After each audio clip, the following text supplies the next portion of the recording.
Hello বন্ধুগণ, আজকে আমরা চলে এসেছি পায়েলের বার্থডে পার্টিতে। তো এটা এখান থেকে শুরু করছি এই কারণে যে আমি এর আগেও ভিডিওগুলো তুলেছি, বাট ওটা না একটু অন্য সাইজে তোলা হয়েছে বলে ওটা অ্যাডজাস্ট হয়নি, তাই মাঝখান থেকে অগত্যা শুরু করতে হলো। তো এই দেখো পায়েলের এখানে birthday, happy birthday to Payel. গেটটা খুব সুন্দর বানিয়েছে। তো ভেতরে ঢোকা যাক। ভেতরে ঢুকে দেখি যে দুজন মিলে সবাই একসঙ্গে বসে গেছে মুদ্রা মিলে। তার মধ্যে কিন্তু গিফট দেওয়া কমপ্লিট হয়ে গেছে আমার। আমি প্রথমেই বললাম যে একটু অন্য সাইজের করা হয়েছে বলে তোমাদের সাথে শেয়ার করতে পারছি না, ওটা হয়তো আমি রিলে শেয়ার করবো তোমাদের সাথে। এই দেখো সবাই একে একে চলে এসছে, সবাই মোটামুটি এসে গেছি, বাট রুমা রানীর এখনও পাত্তা নাই। রুমা রানী আজকে হাজব্যান্ডের সাথে আসছে। তো এই দেখো সব হাজব্যান্ড মশাইরাও চলে এসছে, কিন্তু আমার হাজব্যান্ড মশাই তো ব্যস্ত কাজে, মিটিংয়ে, তাই জন্য তো আসতে পারিনি আমার সাথে।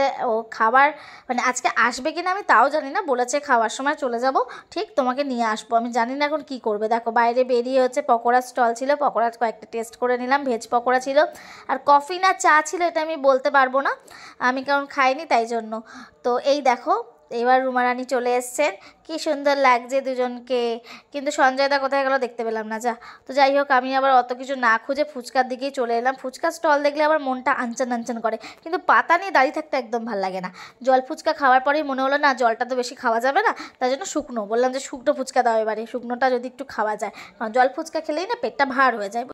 এদিক ওদিক থেকে ডাক পড়ছে, কেক কাটা হবে ভিতরে, দৌড়ে দৌড়ে চলো। তো তাই জন্য আর দুটো তিনটে ফুচকা খেয়েই দৌড়। তো এই দেখো ডরেমন কেক এনেছে, খুব সুন্দর কেকটা হয়েছে দেখতে। আমার এই ডরেমন কেক দেখে তাতানের মানে ফার্স্ট বার্থডের কথা মনে পড়ছে। ফার্স্ট বার্থডেতে ডরেমন কেক ছিল তাতানের। তো এই দেখো সবাই কত ভিড় হয়েছে, কত লোকজন এসছে, অনেক লোকজন এসছে, কিন্তু ভেতরটা বিভৎস গরম ছিল। বাইরেটা যতটা ভালো লাগছিল, ভেতরটা কিন্তু খুবই গরম ছিল। তো এই দেখো আমাদের অবস্থা। আমি তাতানের হাত থেকে বেলুনটা নিয়ে নিয়েছি, কারণ বেলুন নিয়ে কেকের সামনে যাচ্ছে, কেকের উপরে বেলুনটা পড়ছে, তাই জন্যে নিয়ে নিয়েছি। এখানে হচ্ছে পায়েল আর দাদা রয়েছে, সবাই রয়েছে। তো এবার চলো কাটা হোক কেক।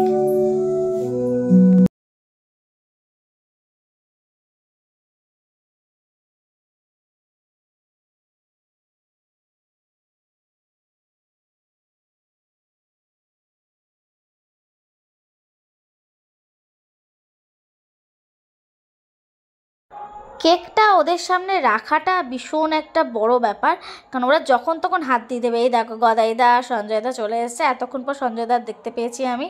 তো এই দেখো আমাকে কেমন লাগছে বলো তো শাড়িটা পরে। এই শাড়িটা কিন্তু আমার বেশ পছন্দের একটা কালার, এইটা আমার খুব ভালো লাগে। তো তাতানকে ধরে বেঁধে এক জায়গায় বসিয়ে দিয়েছি কেক খাওয়ার জন্য। ও তাড়াতাড়ি করে খাচ্ছে যাতে গিয়ে খেলতে পারে। তো এত দুষ্টুমি করছে যে ওকে বাধ্য হয়ে আমি ভাবছি এবার খেতে বসিয়ে দেবো। এই দেখো তাতানের নাচ দেখো। তার আগে তোমরা একটু তাতানের নাচটা দেখে নাও তো কেমন হয়েছে। আর দেখো কত সুন্দর করে প্যান্ডেলটা সাজিয়েছে, পুরো বিয়েবাড়ি মনে হচ্ছে না?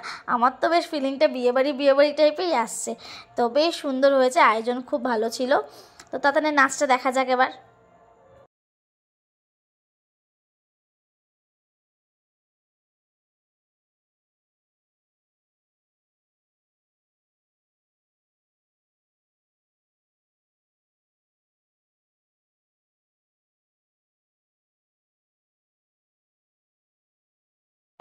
সবাই এখানে ফটো তুলছে, আমিও তুলছিলাম, বাট তাতান একটা দুষ্টুমি যা করেছে আমার খুব মাথা গরম হয়ে গেছিলো, তাই জন্য আমি ওকে টেনে নিয়ে খেতে বসিয়ে দিয়েছি। ওনার খাওয়া মানে তো ওই পনির আর হচ্ছে ওই দেখো ফ্রাইড রাইস আর স্যালাড, কারণ চিকেন নিয়েছি এক পিসও খায়নি ও। ওকে বাধ্য হয়ে আমি বললাম যে চিকেন ছাড়া আর কি আছে বলুন, মাছ চিকেন ছাড়া, তারপর পনির। তারপরে বাবি এসে ওকে আবার বাড়িতে দিয়ে এসছে। আমরাও খেতে বসে পড়ে গেছি, অনেকটা রাত হয়ে গেছে। প্রথমেই হচ্ছে রাধা বল্লভী আর চানা মশলা দিয়ে, যেটা আমি খাইনি, ওটা বাবি খেয়েছে। তো এরপরে স্যালাড, তারপরে হচ্ছে ডিমের ডেভিসটা খুব ভালো ছিল, গরম ছিল। তারপরে চিকেন আর হচ্ছে ফ্রাইড রাইস দিয়েছে, তারপর চাটনি, পাঁপড়, মিষ্টি, আইসক্রিম যেটা হয়। তো বেশ ভালো আয়োজন ছিল, ভীষণ ভালো লেগেছে। এই এত বড় ভিডিওটা কন্টিনিউ দেখার জন্য তোমাদেরকে অনেক ধন্যবাদ। আমাকে তোমরা আরও অনেকটা বেশি করে ভালোবাসো। নেক্সট ভিডিও আনবো তোমাদের জন্য খুব তাড়াতাড়ি। Thank you.